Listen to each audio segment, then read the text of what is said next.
So today, man, we did want to just talk about some of the top remaining free agents in the NFL right now, because we still are kind of incomplete roster-wise, man, whether we're talking about the center position, the tackle position, or even some of the secondary needs that we've talked about, or primary needs, depending on who you're talking to, with linebacker, wide receiver, and stuff as well. But that's kind of the thought process that started out, and we were going off of, or at least we were going to reference the NFL's top 101 free agent list that they do each and every year prior to free agency starting. And then from there, we kind of react to what was left on that list and just see, what we like, what we don't like. You feel me? So hit that like button one time for the coach, and don't forget to subscribe either. All right. So, terms of available names remaining on the list. You got a list? Yeah.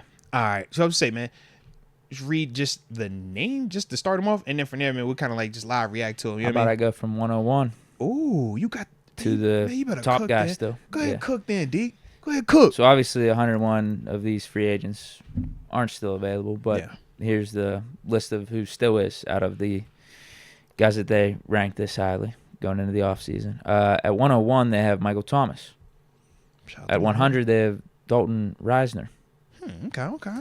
98, they have Donovan Smith, offensive tackle. Mm-hmm.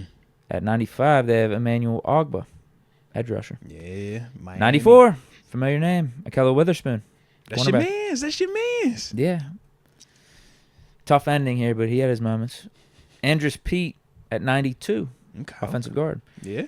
Taylor Tart, defensive tackle, ranked at 88. At 87, Micah Hyde, safety. Very familiar with that one right there. I think he's highly talented guy. Can't believe he's on the market right now. I'm real. Tyler Boyd at 81. At 80, J.K. Dobbins. 77, Odell Beckham. 59, Ryan Tannehill.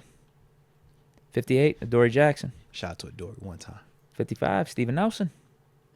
51, Connor Williams, O-lineman. 50, Calais Campbell, defensive end. 38 years old. Justin still Simmons. Kicking though, huh? Yeah, Justin Simmons Justin Simmons is still out there. He's at 37, safety. And then the guy that they have as their top spot for free agents still available is Stephon Gilmore. They have him ranked 16th. Yeah, Gilly the Kid. One time for the coaching for Gilly the Kid, man. Low key, some cool names still available, bro. Kind of are. I like it. Who sticks out? Well, obviously, Gilmore. If we going to be real, I'm starting at the top of the list. Gilmore, Simmons, they definitely stick out. Connor Williams, I just hate the fact that it's the ACL situation. So, the question mark is when you're going to get him back and when he's going to be ready. Yeah. But that was definitely one of the ones that was exciting to me. Adoree Jackson, in terms of another corner to add into the mix where I wouldn't feel like we got to take a guy in the first round.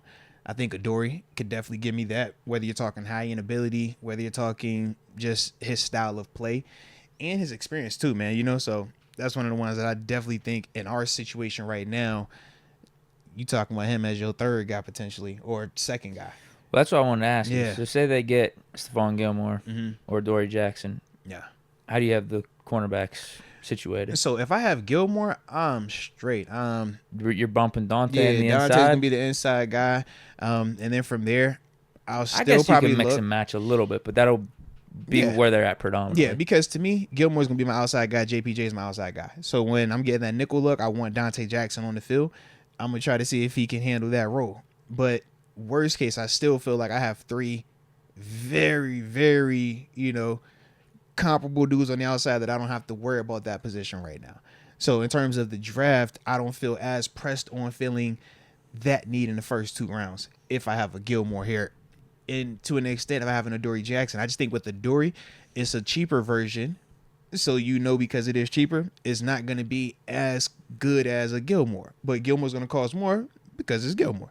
So you just have to understand what you're paying for. So that's why it's like if I do get Adoree, then I really have to look at certain other things. How do I feel about my pass rush in terms of the depth of it?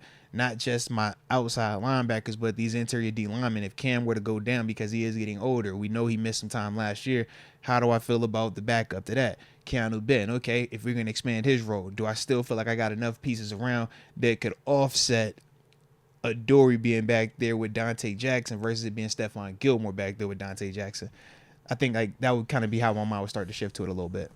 But I would still feel good or a lot better about where we are as a DB room if one of those two dudes were here, because I know both of them dudes could play at a high level. I just know that Gilmore obviously is the best of that group.